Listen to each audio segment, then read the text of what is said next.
আচ্ছা, wrong number. এই যে রং নাম্বার গল্পটা, এই গল্পটা মহাশ্বেতা দেবীর ছোট গল্প সংকলনের 4 নম্বর গল্প। এই রং নাম্বার গল্পটা, যেটা মহাশ্বেতা দেবীর ছোট গল্প যে সংকলন রয়েছে, তার 4 নম্বর গল্প।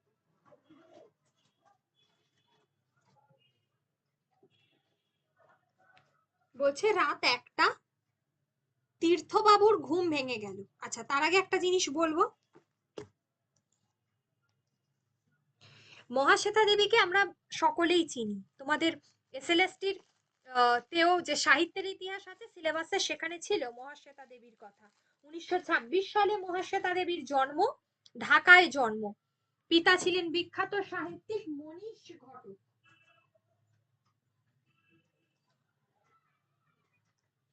পিতা ছিলেন বিখ্যাত সাহিত্যিক মনীষ ঘটক, ঠিক আছে? এই মনীষ ঘটক,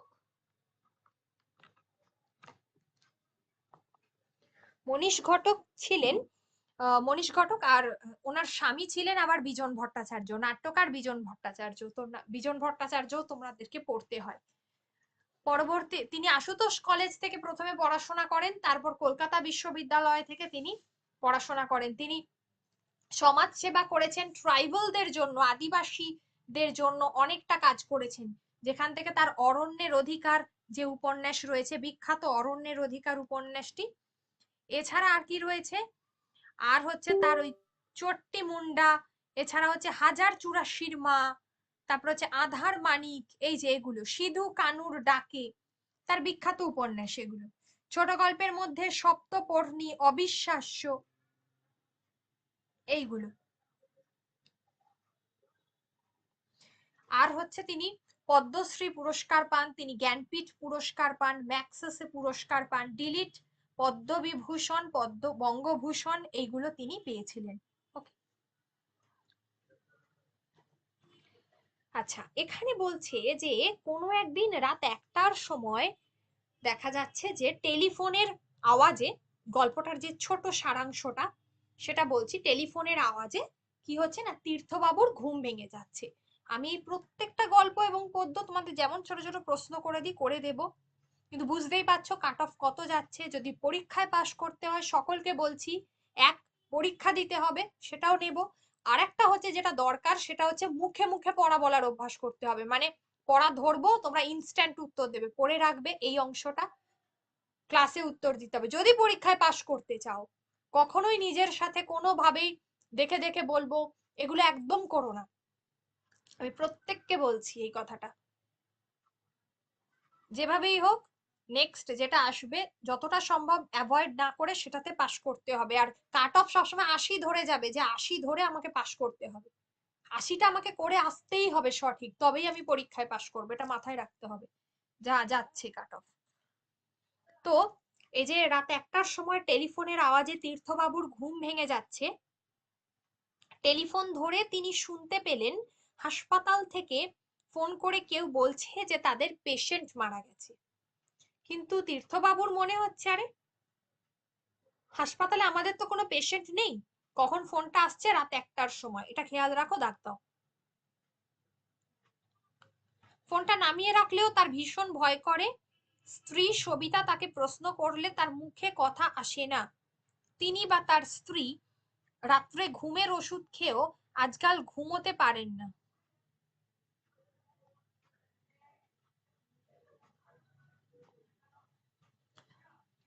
তার কারণ হচ্ছে তিনি বা তার স্ত্রী রাত্রে ঘুমোতে পারেন না, রাত্রে ঘুমের ওষুধ খেয়েও তাদের ঘুম আসে না। কেবল মনের মধ্যে কি হয়, তাদের একমাত্র ছেলে দীপঙ্করের কথা মনে পড়ে যায়। তাহলে এই যে এখানে আছে রং নাম্বার, ছেড়ে দিন, এই যে এইটা, কখন ফোনটা আসছে, রাত 1টায়। কার ফোনে আসছে? তীর্থবাবু। তীর্থবাবুর স্ত্রীর নাম কি? সবিতা।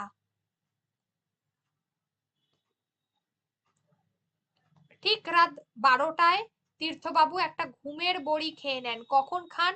রাত ঠিক 12টায়।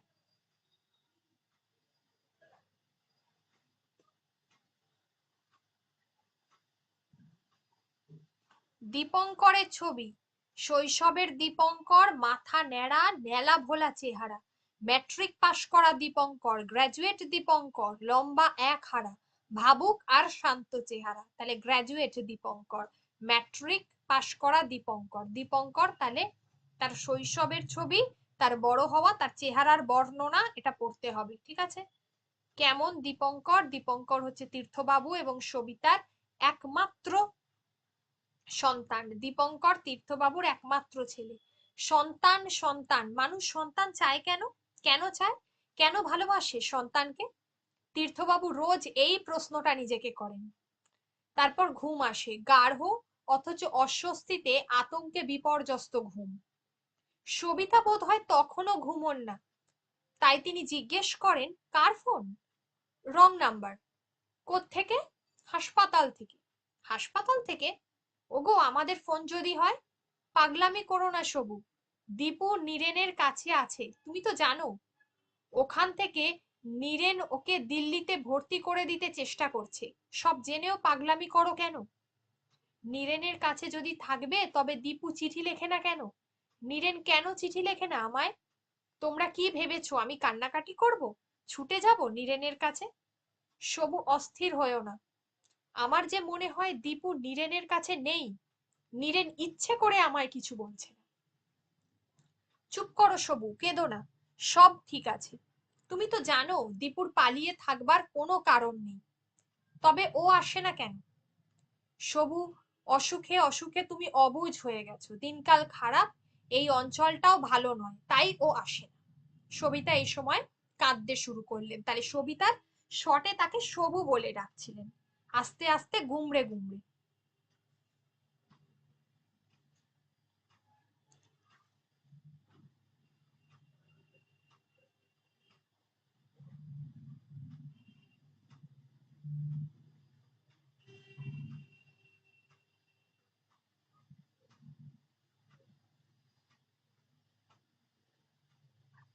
তাহলে ম্যাট্রিক পাশ করা, গ্রাজুয়েট পাশ করা তার সন্তান দীপঙ্কর এখন আর তাদের সঙ্গে থাকে না।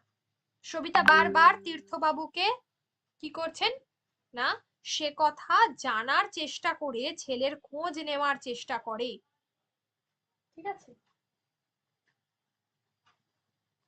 এবার দেখা যাচ্ছে যে কিন্তু তীর্থবাবু তাকে স্তোক বাক্য দিয়ে বলেন ছেলে দিল্লিতে নরেনের কাছে আছে, কিন্তু মন থেকে ছেলেকে যে নিয়ে ভয়টা তিনি সরাতে পারেন না। তাহলে এই ধরনের একটা আমরা চিত্র দেখতে পাচ্ছি, কিন্তু সবু বা সবিতা সেটা কিন্তু কখনোই বিশ্বাস করছে না। মনের অসুখ নিয়ে তিনি বন্ধু ডাক্তার মনোজকে দেখাতে যান। আচ্ছা, মনের অসুখ আছে কার? সবিতার।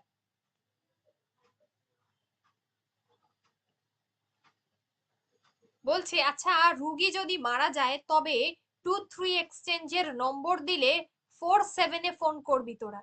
Wrong number. যাদের রুগী তাদের মনের অবস্থা কি হয়,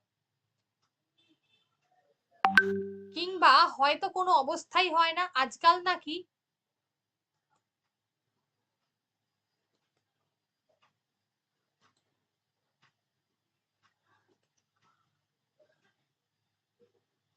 আজকাল নাকি সবাই কুরুক্ষেত্রের অর্জুন, চূড়ান্ত নির্বেদে মৃত্যুকে গ্রহণ করে। লাশ নাকি বিছানাতেই পড়ে থাকে, খরচ বাঁচাবার জন্যে আত্মীয়রা চলে যায়, আর আসে না। নাকি পড়েই থাকে ঠান্ডা গুদামে, কেউ দেখতে আসে না পর্যন্ত। তীর্থবাবুর ভয় করে, খালি খালি ভয় করে। এ একটা অন্য কলকাতায় বাস করছেন তিনি, অন্য পশ্চিমবঙ্গে। দেখতে মনে হয় সেই শহর, সেই গড়ের মাঠ, মনুমেন্ট, ভবানীপুর, আলিপুর, চরকাডাঙ্গার মোড়, সেই আষাঢ়ে রথের মেলা, চৈত্রে কালীঘাটে গাজন, মাঘে বড়দিনে আলোকসজ্জা। সে শহর নয়, এ একটা ভুল শহর, রং সিটি। ভুল ট্রেনে চড়ে ভুল শহরে এসেছেন তীর্থবাবু।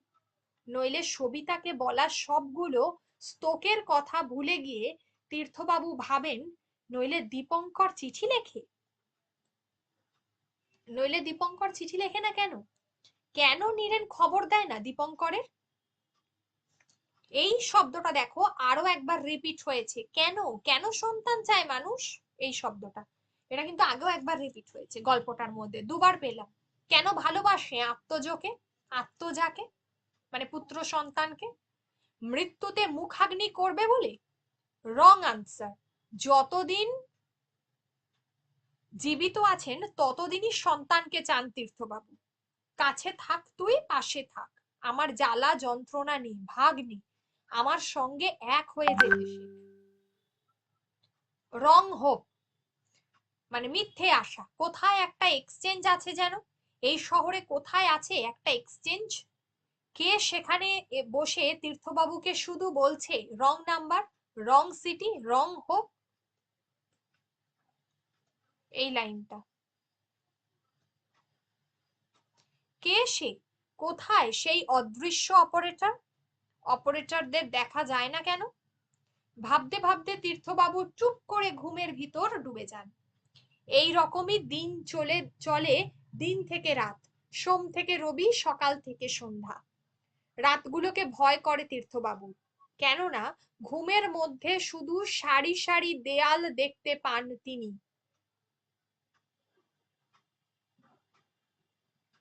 দেয়ালে দীপঙ্করের মুখ আঁকা থাকে। ঘুমের মধ্যেই তীর্থবাবু ভাবতে থাকেন, তবে কি মনোজের কাছে যাবেন? মনোজ ওর বন্ধু, মনের রোগের ডাক্তার। তীর্থবাবুর নিশ্চয়ই অসুখ হয়েছে। তোমার অসুখ হয়েছে তীর্থ, মনোজ রায় দিল। তীর্থবাবুর শুকনো মুখ, কাতর চাহনি আর বারবার কপাল থেকে ঘাম মোছার চেষ্টা ও লক্ষ্য করছিল। তাহলে কার কাছে গেছিল? যেটা বললাম, মনোজ। মনোজ হচ্ছে তীর্থবাবুর বন্ধু, তার কাছে মনের অসুখ নিয়ে দেখাতে গিয়েছিল। মনোরোগ বিশেষজ্ঞ মনোজ তাকে সুস্থ হবার পরামর্শ দেয়, ওষুধ দেয়, তার মৃত সন্তান সম্পর্কে তাকে ঘুরিয়ে প্রশ্ন করে। তার মানে আমরা বুঝতে পারছি যে দীপঙ্কর কিন্তু নেই, সে মৃত। কি অসুখ? নার্ভের। নার্ভ তো আমার ভালোই মনোজ, তোমার চিন্তাগুলো অলিক মানে মিথ্যে। অলিক? তুমি কি বলেছো তুমি নিজেই শোনো। মনোজ টেপ রেকর্ডার চালিয়ে দিল। মনোজ রোগীদের স্বীকারোক্তি টেপ করে নেয়, তারপর বিচার করে, রায় দেয়। কে রায় দেয়? মনোজ। এই লাইনটা, কে রায় দেয়? মনোজ। তীর্থবাবুর টেপ রেকর্ডারটা দেখে মনে মনে টাকার অঙ্ক হিসেব করছিলেন। এখন হঠাৎ একটা ক্লান্ত নিচু গলা শুনতে পেলেন। আমার মনে হয় বাড়িটা আমার নয়। কড়া নাড়লে কেউ দরজা খুলবে না, কেননা আমি রং অ্যাড্রেসে এসেছি। পথে ঘাটে চলতে চলতে আমার শুধু মনে হয় কলকাতা এখন কলকাতায় নেই। বাইরের বাড়ি, ঘরদোর, গড়ের মাঠ, মনুমেন্ট সব অন্য একটা শহরকে ধরে নিয়ে কলকাতা উধাও হয়ে গেছে। মনে হয় ইটস আ রং সিটি। কোনো প্রয়োজন নেই, তবু এটা যে সেই কলকাতাই তা নিজেকে বিশ্বাস করাবার জন্যে সেদিন কেওড়াতলা গিয়েছিলাম। দেয়ালের লেখাগুলো পড়েই বুঝতে পারলাম আমি ভুল জায়গায় এসেছি। সেদিন আমি স্বপ্ন দেখেছি। টেপ রেকর্ডার থামিয়ে দিল মনোজ, তীর্থবাবুর দিকে চাইল, বলল, কি স্বপ্ন দেখেছো তীর্থ? আমি বলতে পারবো না কি স্বপ্ন। আমাকে জিজ্ঞেস করো না মনোজ, আমাকে জিজ্ঞেস করো না। স্বপ্নটা আমি মাঝে মাঝেই দেখি, সেই জন্যেই আমার জানা দরকার। না মনোজ, তুমি অসুস্থ তীর্থ। স্বাভাবিক, অসুস্থ হওয়া স্বাভাবিক। কেন? আমার পক্ষে অসুস্থ হওয়া স্বাভাবিক কেন? তোমার ছেলে তো। আমার ছেলে কি বাড়িতে নেই? মনোজ, আমি জানি না কে তোমায় কি বলেছে। আমার ছেলে দীপঙ্কর কাজিন নীরেনের কাছে আছে লখনৌতে, ওখান থেকে দিল্লিতে পড়বে দীপঙ্কর। গড! মনোজ যেন যন্ত্রণায় আর দুঃখে কথাটা বলল। ভেতর থেকে দীর্ঘ নিঃশ্বাস উঠে এলো একটা। তীর্থ ওদের সময়ের সবচেয়ে ঠান্ডা মাথার ভালো ছেলেটা এরকম হয়ে গেল। গড! মনোজ খসখস করে ওষুধের নাম লিখলো, কাগজ ছিঁড়ে ফেললো, তারপর একটা ওষুধের শিশি দিল তীর্থবাবুকে, বলল, রাত্রে এটা খেয়ে ঘুমিও। খেয়েও তীর্থ, ঘুম হবে, দাও। তীর্থবাবু ওষুধের শিশিটা নিলেন, বেরিয়ে এলেন। মনোজ দরজা পর্যন্ত এগিয়ে এলো, তারপর বলল, বস, তোমার কাছে আর যায়নি তো? না, কেন? আমি ওকে বারণ করেছি। ও এলে আমি ঢুকতে দেব ভেবেছো বাড়িতে? সবিতাকে সব আজে বাজে কথা বলে চলে যায় শুধু। তীর্থবাবু বেরিয়ে এলেন। এখন সন্ধ্যা হয়েছে নাকি সকাল? রাস্তায় কাতারে কাতারে লোক, নাকি জনশূন্য পথ, নির্জন পথ, মেঘাবৃতা রজনী, ঝড়ঝঞ্ঝা, জয়সিংহ ছুরিতে শান দিচ্ছে। এই লাইনটা কে দিচ্ছে? জয়সিংহ। রবীন্দ্রনাথের বইয়ের ওই বর্ণনাটা তীর্থবাবুর খুব ভালো লাগতো। কোন বই? দীপঙ্করের পাঠ্য ছিল রাজর্ষি, রবীন্দ্রনাথ ঠাকুরের বিখ্যাত উপন্যাস, তাই না? তীর্থবাবু বুঝতে পারলেন তার চোখ দিয়ে জল পড়ছে টপ টপ করে। সন্তানরা এখন ঘাতক, ঘাতক ওরা পিতামাতাদের নিয়ত হত্যা করে থাকে। তীর্থবাবু ওষুধের শিশিটা যত্ন করে নিয়ে যেতে লাগলেন, যেন অলিম্পিকের পবিত্র অগ্নিশিখা নিয়ে যাচ্ছেন। আজ রাতে শুয়ে শুয়ে তীর্থবাবু সেই স্বপ্নটা আবার দেখলেন। শুয়ে দেখলেন চৌরঙ্গী রোডটার দুপাশে লক্ষ মানুষ দাঁড়িয়ে আছে। তারা সবাই নিশ্চল। পথের দুপাশে বড় বড় সাদা উজ্জ্বল আলো। পথের মাঝখানটা রক্তাক্ত। সেখানে দাঁড়িয়ে একটি প্রৌঢ়া রমণী আলুলায়িত চুলে বুকে হাত চাপড়ে প্রবীর প্রবীর প্রবীর বলে বিলাপ করছে। মেয়েটিকে দেখেই তীর্থবাবু বুঝতে পারলেন ও পুরাণের সেই জনা। দূরে দূরে ভীষণ প্রান্তরে জনা পড়েছিলাম আমরা, গিরিশ ঘোষের নাটক ছিল। মরুভূমে দুরন্ত শ্মশানী, হেথাথোর নাহি স্থান, দুর্গম কান্তারে তুষার মাঝারে, পর্বত শিখরে চল, চল পাপ রাজ্য ত্যাজি, অতীতর পুত্রঘাতী অরাতির সখা, চল পুত্র শোকাতুরা।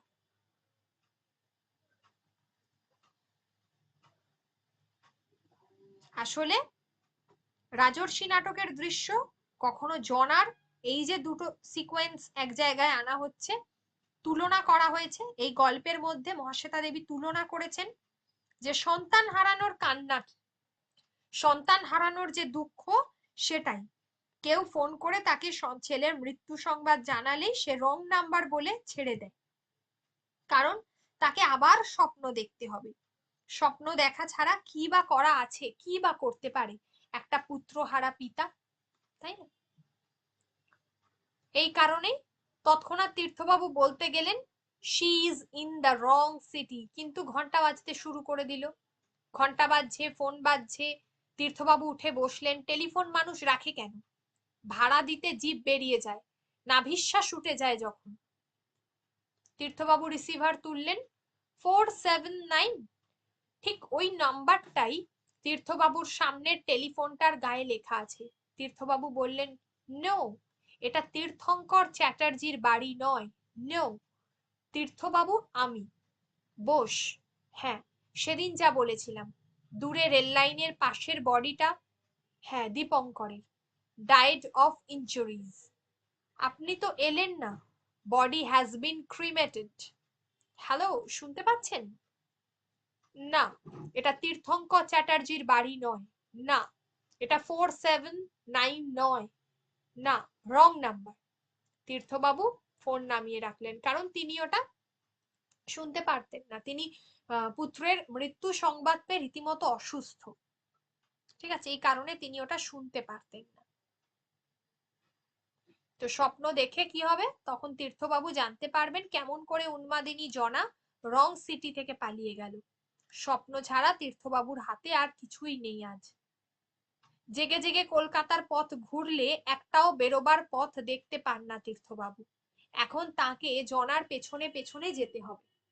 প্রবীরের মৃত্যুর পর প্রবীরের বাপ থেকে সবাই যখন ঘাতকদের নিয়ে বিজয় উৎসব করছিল, একা জনা পালিয়ে গিয়েছিল। তীর্থবাবু ঘুমিয়ে পড়লেন। তাহলে এখানে রবীন্দ্রনাথের রাজর্ষি এবং জনার যে সিকোয়েন্স, নীলোধ্বজ জানো তার স্বামী, আর তাদের একমাত্র পুত্র ছিল প্রবীর।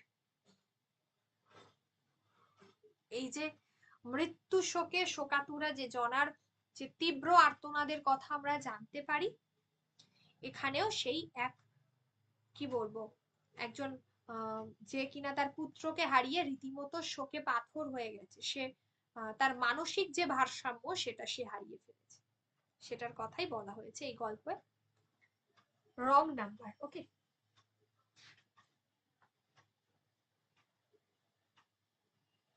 আব্দুল জব্বার। এই গল্পগুলো খুব যে একটা খুব গুরুত্বপূর্ণ তা নয়, এইটা বাজার দর আনন্দযোগ্যটা একটু আছে। এই তিনটের আমি মানে সংক্ষেপ করে বলে দেবো, ঠিক আছে, খুব একটা গুরুত্বপূর্ণ কিছু নয়।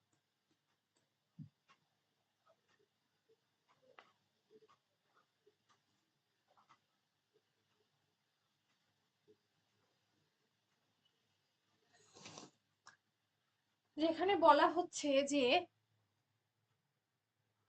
কে এই আব্দুল জব্বার, নামটা শুনেই বুঝতে পারছো যে খুব যে পরিচিত লেখক এমনটা নয়। তার বাঁশের খোঁজে,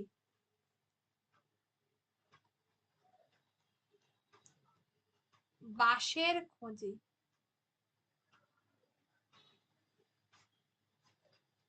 বাঁশের খোঁজে হচ্ছে তার যেটা হচ্ছে তার উৎস, এই গল্পের উৎস যেটা হচ্ছে সাগরদ্বীপের মহাজন, ঠিক আছে। তার লেখা অন্যান্য যে বিখ্যাত উপন্যাসগুলো রয়েছে যার মধ্যে হচ্ছে বাংলার নৈবেদ্য,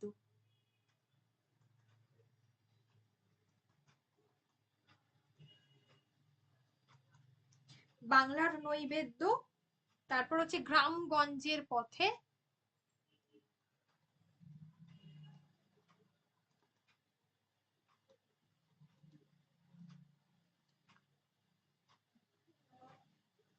মাটির কাছাকাছি,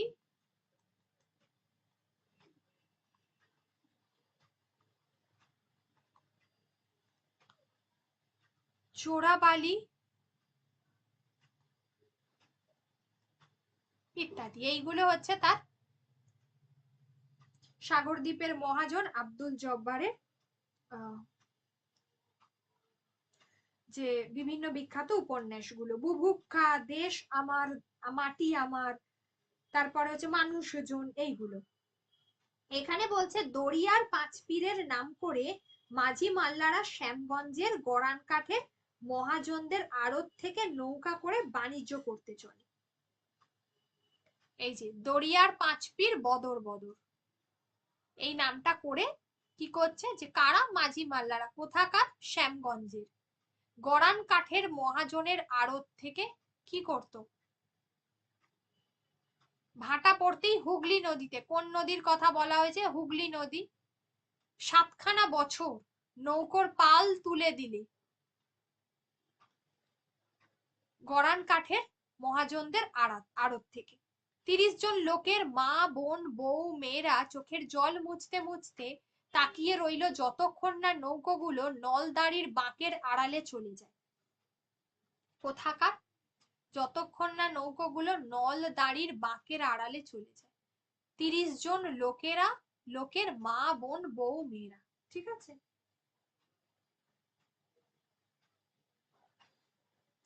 এক ভাটায় রায়পুর গদাখালি জায়গাগুলোর নাম গুরুত্বপূর্ণ। এখানে রায়পুর, গদাখালি, নলদাঁড়ি, কাটাখালি, কুড়ুল, ফলতা, ডায়মন্ড হারবারের, নূরপুর হয়ে ডায়মন্ড হারবার, সবকটা জায়গা কিন্তু এখানে কি আছে, দক্ষিণ চব্বিশ পরগনার উল্লেখযোগ্য এলাকা, ঠিক আছে। জোয়ারে দাঁড় টেনে তারা কোথা থেকে কোথায় যায় না, 6 ঘন্টা জোয়ার 6 ঘন্টা ভাটা, জোয়ারে দাঁড় টেনে যেত, 4 ঘন্টা ওঠার পর স্থির জোয়ার আরম্ভ হয়, জেলে মাঝি মাল্লারা, তাকে বলা হয় সরানি জোয়ার। সরানি জোয়ার কাকে বলে সেটা গুরুত্বপূর্ণ। জোয়ার 4 ঘন্টা ওঠার পর যখন স্থির জোয়ার শুরু হয় সেটাকে সরানি জোয়ার বলা হয়, এই জায়গাটা, ঠিক আছে। সময় সংক্ষেপ করার জন্য সরানি জোয়ারেই দাঁড় টানতে শুরু করে দেয় সকলে। জোয়ার নামার মুখেই আবার পাল তুলে দাও, প্রতিকূল বাতাস থাকলে দাঁড় টানতে হবে, ভরা ভাটার টান নামলে তীরের বেগে ছুটিয়ে নিয়ে যাবে নৌকো, সাগর যেন টেনে নিয়ে চলেছে তাদের। দ্বিতীয় ভাটায় ভোরের দিকে এসে বহরকে আবার নোঙর করাতে হলো কাকদ্বীপে। তাহলে কোথা থেকে কোথায় যাচ্ছে, কাকদ্বীপে, তাই তো।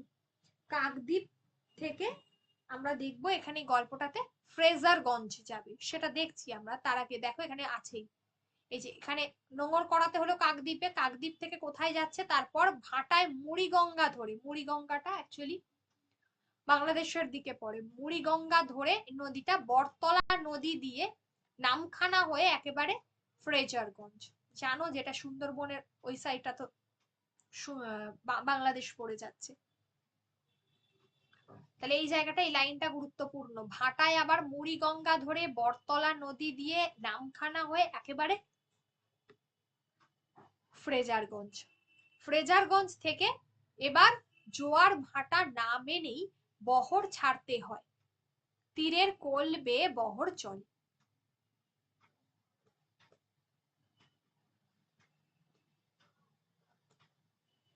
হলো, দেখা যাচ্ছে যে জোয়ারের অপেক্ষা না করেই নৌকো এগিয়ে চলছে প্রকৃতিতে, যেখানে অনেক মানুষ রয়েছে। আচ্ছা, সারাদিন চলার পর তারা কি করছে, নোঙর করছে ওগুলোকে। তারপরে একটা কবি মানে আর কি একটা প্রকৃতির বর্ণনা, যেখানে নৌকোগুলো জলের যে নদীর মধ্যে যে জলের ঢেউ সেখানে আঘাত খাচ্ছে, দিয়ে ছলাৎ ছলাৎ করছে, স্বাভাবিক, যেগুলো আমরা দেখতে পাই। এদিকে কালবৈশাখী ঝড় আসছে, তারপর বৃষ্টি হচ্ছে, সন্ধ্যের অন্ধকারে সবুজ অরণ্য যেন সবটা কি হয়ে গেছে, চতুর্দিকটা মানে আমরা যেটাকে বলি অন্ধকার হয়ে যাওয়া, ঠিক আছে। এই যে এখানে আমরা পড়বো, অগ্রহায়ণের প্রথম দিনে বহর পূব দিকে সপ্তমুখী না, এগুলো নদীর নাম, সপ্তমুখী, ঠাকুরান, মাতলা, ডাঙ্গাডুনি, গোসাবা নদী পার হয়ে গোনা নদীর মুখে ঢুকে নিবিড় জঙ্গল ভরা দ্বীপের মধ্যে চলে এলো, পুরোটাই অন্ধকার। এই দ্বীপের পূবে হরিণভাঙা নদী, তাহলে দ্বীপের পূবে কি নদী, হরিণভাঙা। এই জায়গাটা কোন মাসের কথা বলা হয়েছে, অঘ্রাণ মাসের কথা বলা হয়েছে। তারপরে খুলনা জেলা, আমরা দেখতেই পাচ্ছি পুরোটাই বাংলাদেশ, পূর্ব পাকিস্তানের এখন স্বাধীন বাংলাদেশের সীমানা, একটা সময় যেটা পাকিস্তানের সীমানা ছিল 1971, পরে সেটা বাংলাদেশ হয়েছে 1971 থেকে। ঠাকুরান নদী আর মাতলা নদী সব থেকে চওড়া, স্রোত জোয়ারটাও ভালো আছে। দুইয়ের মাঝে ছোট ছোট দ্বীপ, সবুজ অরণ্যানী, মাতলার তীরে বাসন্তী ক্যানিং পোর্ট।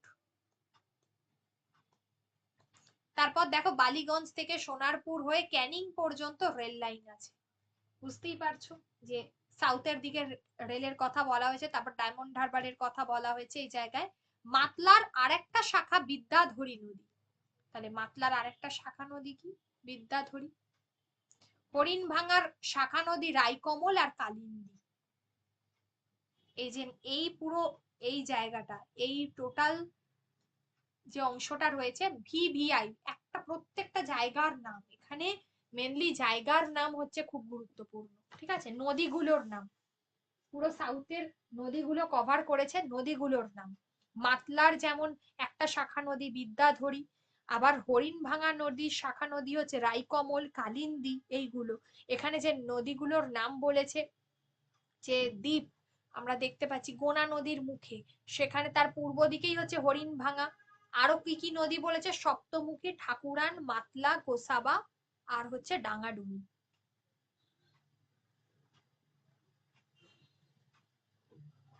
সুন্দরবন তো রাত হয়ে গেলে ভীষণ ভয়ঙ্কর, সবই তো অন্ধকার, জঙ্গল, কিছুই বোঝা যাচ্ছে না।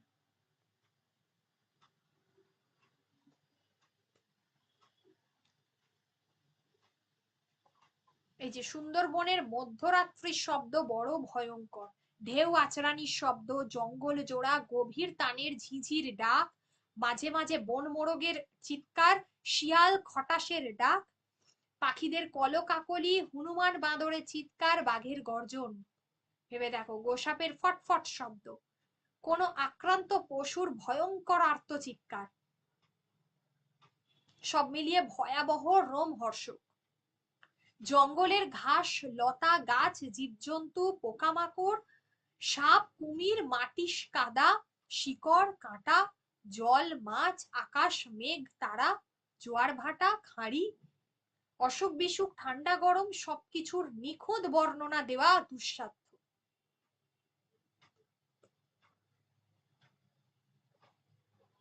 এবার এই জায়গায় দেখো, তাই রাত্রে মহাজন বা সেদর ঘুমনো নিষেধ, রাত জাগার জন্য বাউলিদের, বাউলি কাদের বলা হতো? যারা মধু সংগ্রহ করত, তাদেরকে মৌলে বা মৌলি বলে।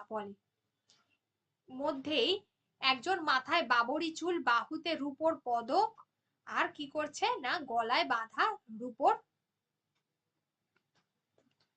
তক্তি যেটাকে বলা হয়। লখিন্দর গাজী অপূর্ব সুরেলা গলায় পুঁথি পড়ে।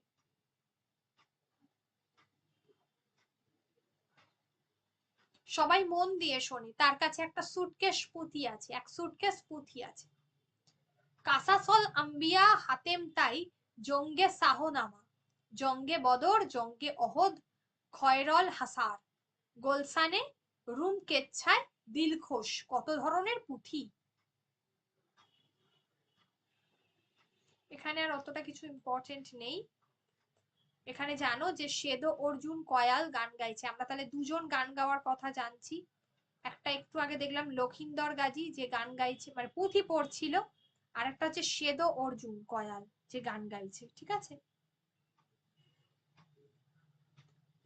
ওখানে জানো দক্ষিণা রায় বাঘকে বলা হতো দক্ষিণ রায়, বনদেবীর পুজো করা হয় ওখানে, ঠিক আছে, ওই যাতে বাঘে না ছোঁয়, বাঘের হাত থেকে মানুষ বাঁচতে পারে সেই কারণ।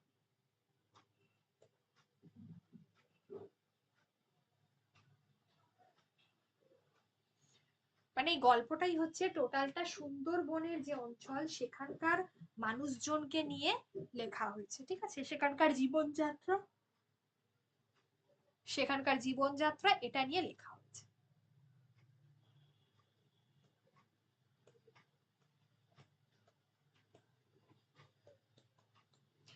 এবার হচ্ছে যে বাজার দর, বাজার দর হচ্ছে আবার শীর্ষেন্দু মুখোপাধ্যায়ের গল্প।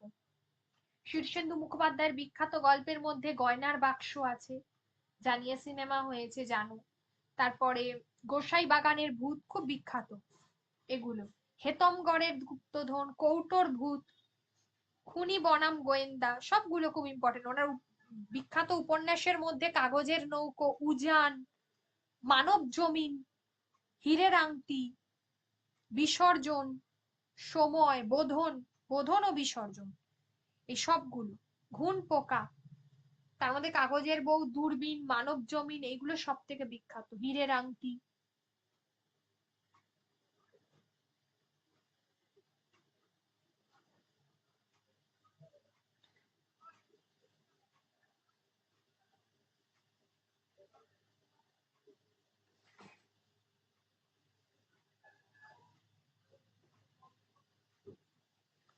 আচ্ছা,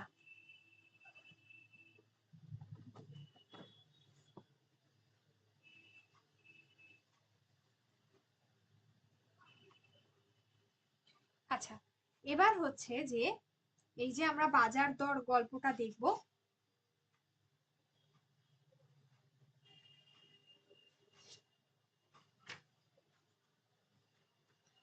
বাজার দরের মধ্যে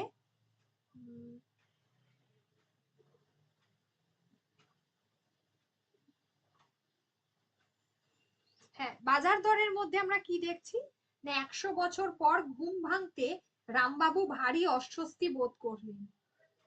কাঁচের বাক্সের মধ্যে বেশ কিছুটা সময় কাটানোর পর তার মনে হলো যে 100 বছর আগে নানা ঘটনা তার মনে পড়তে শুরু করলো, ঠিক আছে। অর্থাৎ 100 বছর পর রামবাবু, এই শীর্ষেন্দু মুখোপাধ্যায়ের গল্পগুলো না ভীষণ মজার গল্প, ঠিক আছে, গল্পগুলো দেখবে, খুব মজার গল্প।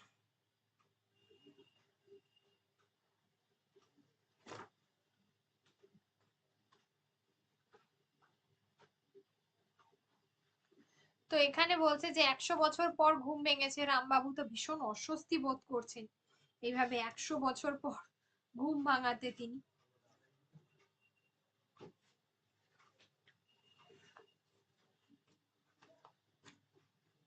আচ্ছা, তারপর যেটা হচ্ছে যে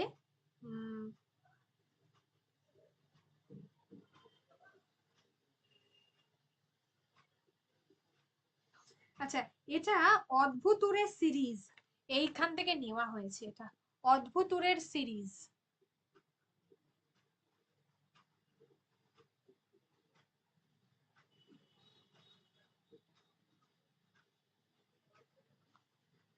এই অংশটা থেকে নেওয়া হয়েছে, ঠিক আছে। আচ্ছা, তো কাজের বাক্সের মধ্যে কিছুটা সময় পর, তার তো 100 বছর আগে সে যা যা করেছিল, তো বর্তমানে তার বয়স হচ্ছে 140। সে যা যা করেছিল সেই সব তার মাথার মধ্যে এলো আর কি। কাচের বাক্সে তিনি শুয়ে আছেন, ভিতরে ভীষণ ঠান্ডা। তার উপর চোখে তিনি সবকিছু কি দেখছেন, ধোঁয়াটে, কান দুটো ভোঁ ভোঁ করছে, হাত পা খিল ধরা, মাথাটা খুব ফাঁকা, এরকম জায়গায় সবটাই ভোঁ ভোঁ করছে।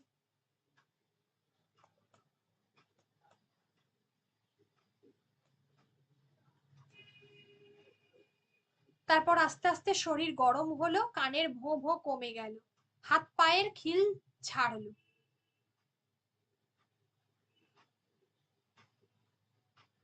1979 সালে তাকে গম্ভীর ভাবে ঘুম পাড়িয়ে একটা ঠান্ডা বাক্সে ভরে মাটির নিচে একটা স্টোর রুমে রেখে দেওয়া হয়েছিল। কথা ছিল 100 বছর পর পরবর্তী সমাজের মানুষ তার ঘুম ভাঙাবে। মজাদার গল্প, মানে একটু অবাস্তব। এখন তার বয়স কত? 140 বছর। তখন সে ভাবনা চিন্তা করছে, আরে এতগুলো বছর হয়ে গেছে, তাহলে এখন বাজার দর কি যাচ্ছে। তিনি দেখলেন কতগুলো লোক তার দিকে একদৃষ্টে চেয়ে আছেন। তিনি খিচুড়ি ভাষায় তাদের একটু চা দিতে বললেন। লোকগুলো বুঝলো না, সব ঘরে ঢুকে গেল। এরপর আয়নায় নিজের চেহারাটা দেখতে পেয়ে তিনি বুঝলেন যে তিনি একটি মৃত হওয়ায়, তিনি মৃত হওয়ার দরুন শরীরের বয়স একদম বাড়েনি, 40-এর মতোই আছে, ঠিক আছে। এরপর তার উপর নানা রকম সরকার মানে ডাক্তারি পরীক্ষা নিরীক্ষা চলতে লাগলো। তিনি ভাবতে লাগলেন তার পরিবারের কথা, আধুনিক যন্ত্রপাতির কথা। দরজা খুলে বাইরে বেরিয়ে তিনি তার চেনা পৃথিবীটার খোঁজ করতে লাগলেন।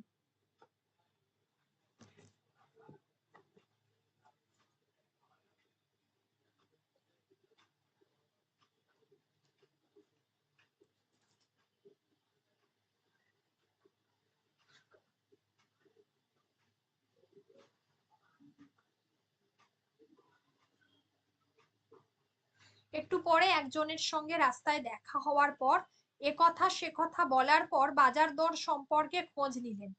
চালের দাম জিজ্ঞাসা করায় লোকটি বলল 300 টাকা। বলায় রামবাবু প্রায় পড়েই যাচ্ছিলেন। তারপর 300 টাকা কুইন্টাল শুনে হাফ ছেড়ে বেঁচে বাজার দর যে অপরিবর্তিত আছে, মানে এতদিনে যে খুব একটা কিছু বাড়েনি, সেটা শুনে কিছুটা নিশ্চিন্ত হলেন, ঠিক আছে। এই বাজার দরের কথাটা, এই যে 100 বছর একেবারে, সালটা দেখবে কত সালে তাকে ওই বাক্সে বন্দি করে দেওয়া হয়েছিল, 1979।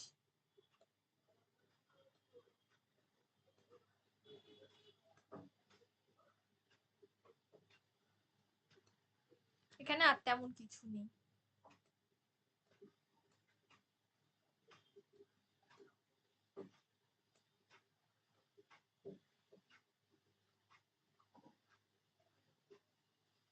আচ্ছা, রামবাবু তাহলে কি ছিলেন? রামবাবু আগে ছিলেন একজন নামকরা বৈজ্ঞানিক, এটা দেখো।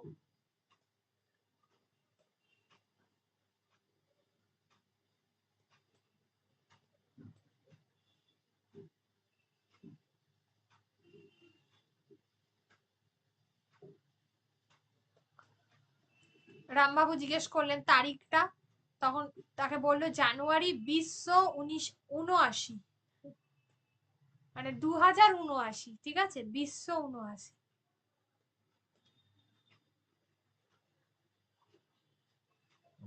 রামবাবু বললেন, আচ্ছা সুকিয়া স্ট্রিটটা কোন দিকে বলতে পারো বাবা? লোকটা বলল, সুকিয়া স্ট্রিট? সুকিয়া স্ট্রিট বলে কিছু শুনিনি তো, নর্থ ক্যালকাটায়।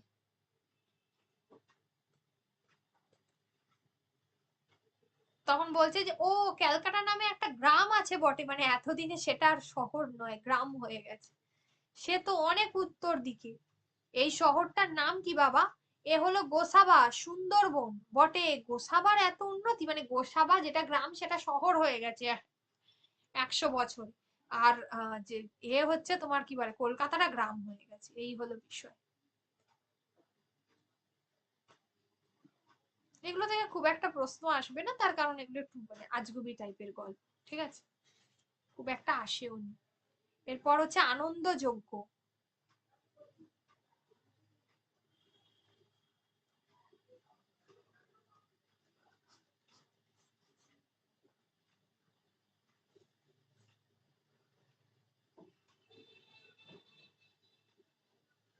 আনন্দযজ্ঞ হচ্ছে ওই আনন্দযজ্ঞ একটা ভ্রমণ কাহিনীমূলক নবনীতা দেবসেনের একটা গ্রন্থ, এটাই আর কি, যেখানে ছোটবেলা থেকে তিনি ঘুরতে যেতেন, তিনি তার বাবা মায়ের সঙ্গে তার ঘোরা বেড়ানো শুরু হয়েছিল, তার রক্তের মধ্যেই ভ্রমণ ছিল, তিনি বাবা মা পরবর্তীকালে যখন তার বিবাহ হয় বিবাহ সূত্রে অমর্ত্য সেনের সঙ্গে, মানে এটা একরকম আত্মজীবনী টাইপের গল্প।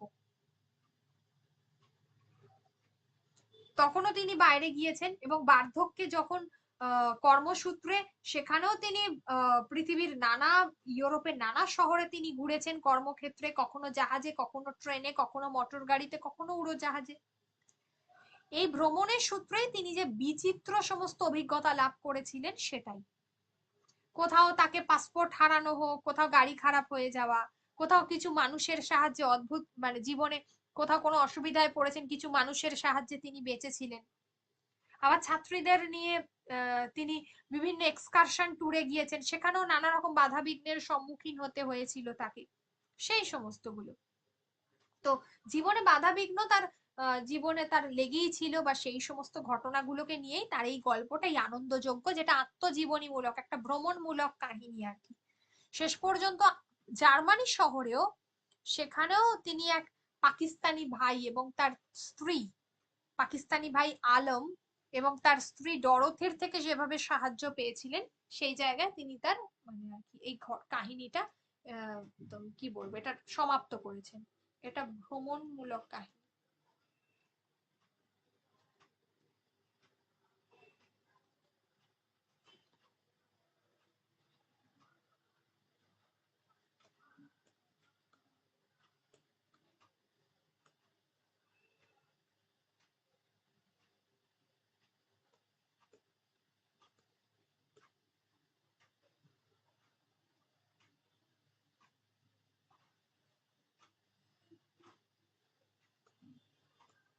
এই গল্প।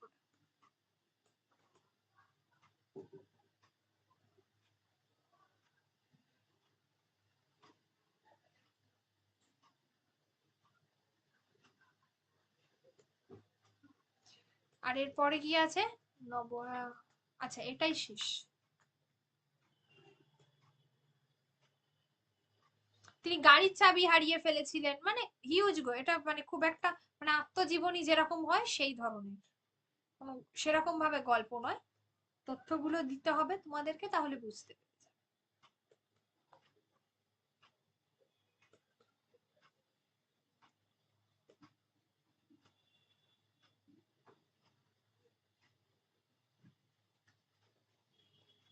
বড় আছে ঘটনাটা।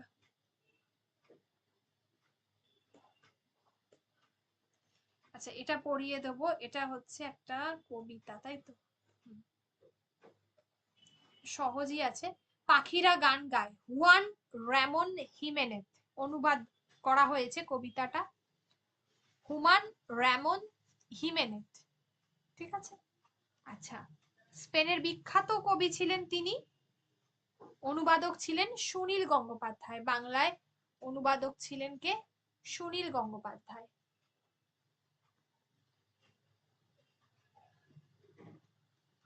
বিখ্যাত কবি হিমেনেজ, স্পেনের কবি, ঠিক আছে।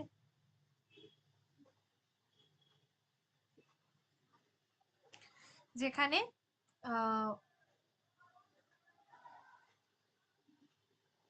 যেখানে বলছে যে, কি বলছে যে সারা রাত জুড়ে পাখিরা আমাকে শোনালে তাদের রঙের গান। পাখিরা সারা রাত জেগে কবিকে নানা রকম গান শুনিয়েছেন। সূর্যোদয়ের এই রং নয়, সূর্যোদয়ের ঠান্ডা হাওয়ায় তাদের ভোরের ডানার এই রং নয়, সূর্যাস্তের অগ্নিবর্ণে তাদের সান্ধ্য বুকের। অর্থাৎ সূর্যোদয়ের ঠান্ডা হাওয়ায়, সূর্যোদয়ের পর ঠান্ডা শীতের যে হাওয়াটা, তাদের ডানার রং বা সূর্যাস্তের অগ্নিবর্ণের মতো রং তাদের নয়, রাত্রে নিভে যাওয়া প্রত্যহ চেনা ঠোঁটের অন্য বর্ণের রং নয়, ঠিক আছে। রংটা কিসের? যেরকম নেবে ফুল ও পাতার প্রত্যহ চেনা রং, অন্য বর্ণ। আদিম স্বর্গ এ জীবনে যাকে হারিয়ে ফেলেছে মানুষ, সেই যে স্বর্গ, ফুল ও পাখিরা শুধু যাকে চেনে গভীর, ফুল ও পাখিরা সুগন্ধে আসে যায়, সৌরজগতে ঘুরে ঘুরে তারা বেড়ায়, অর্থাৎ ওড়ে।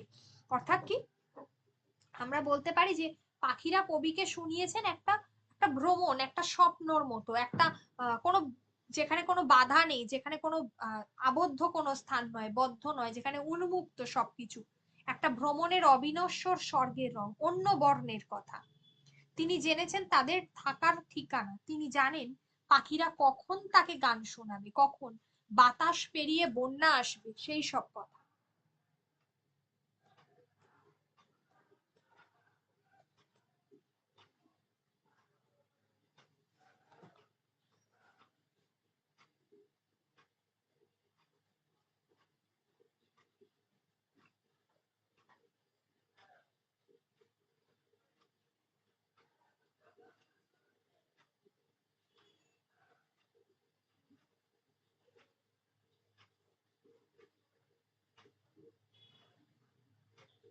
জানি আমি ঠিক কখন পেরিয়ে বাতাস পেরিয়ে বন্যা পাখিরা গাইতে গান। হলো, এটাই সুনীল গঙ্গোপাধ্যায়ের কবিতাটা। ইজি কবিতা, এখান থেকে খুব একটা এই জায়গাগুলো থেকে প্রশ্ন তো আসে না অতটা, তাই পড়তে হবে অবশ্যই, কিন্তু তোমরা পড়ে যাবে, আর আমিও দিয়ে দেবো নোট, সেটা নয়। আচ্ছা, এখানে কবির নামটা দেখবে ভালো করে, তিনি ইতালীয় কবি এটা দেখবে, অনুবাদক কে সেটা দেখবে, সারা রাত জুড়ে কবিকে কি শুনিয়েছিলেন, তাদের গান, তাই তো, আমাকে শোনালে তাদের রঙের গান, এই যে এটা দরকার, রঙের গান। আচ্ছা, সূর্যোদয়ের ঠান্ডা হাওয়ায়, এই লাইনটা, তাদের ভোরের ডানা,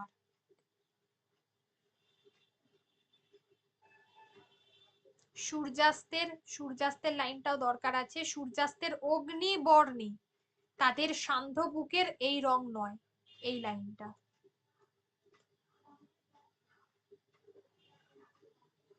এ জীবনে মানুষ যাকে হারিয়ে ফেলেছে, কাকে হারিয়ে ফেলেছে মানুষ, সেই আদিম স্বর্গকে, আদিম স্বর্গ। এ জীবনে যাকে হারিয়ে ফেলেছে মানুষ, কাকে হারিয়ে ফেলেছে সেটা আসতে পারে। পাখিরা কোথায় ঘুরে ঘুরে বেড়ায়, সৌরজগতে ঘুরে ঘুরে তারা ওড়ে। আচ্ছা, এখানে পাখিরা শব্দটা কতবার ব্যবহার করা হয়েছে, এই পাখিরা শব্দটা এখানে কতবার ব্যবহার করা হয়েছে, পাখিরা শব্দটা এখানে 6 বার, কবিতার মধ্যে 6 বার ব্যবহৃত হয়েছে।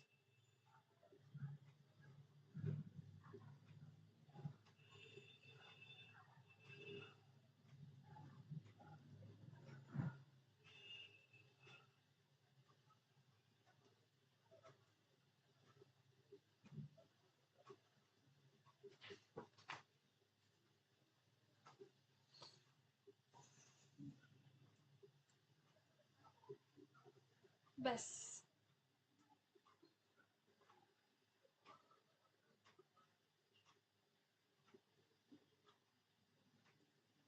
আচ্ছা, আমাদের মোটামুটি ভাবে ওদিকে মনে হয় একটা অনুবাদ সাহিত্য থেকে ওই নাটক বা কিছু একটা বাকি ছিল, যতটুকু আমার মনে পড়ছে।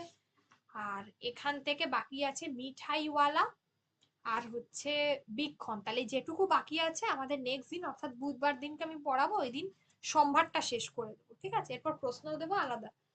আর তারপরে ব্যাকরণ করব বা আরো যা যা করার আছে সেগুলো করব, প্রশ্ন উত্তরগুলো প্র্যাকটিস করতে হবে, এমসিকিউ আছে প্রচুর, পরীক্ষা নিতে হবে, ঠিক আছে। এগুলো তোমাদের যদি কারোর কিছু বলার থাকে তাহলে বলো।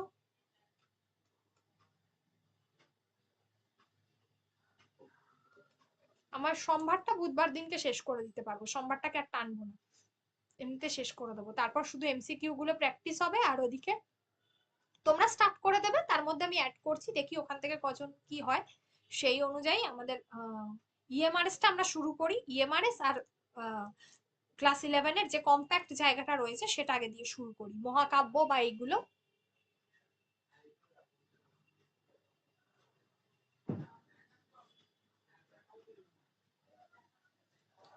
সেটা সামনের মাস থেকে শুরু করব, জানুয়ারি থেকে।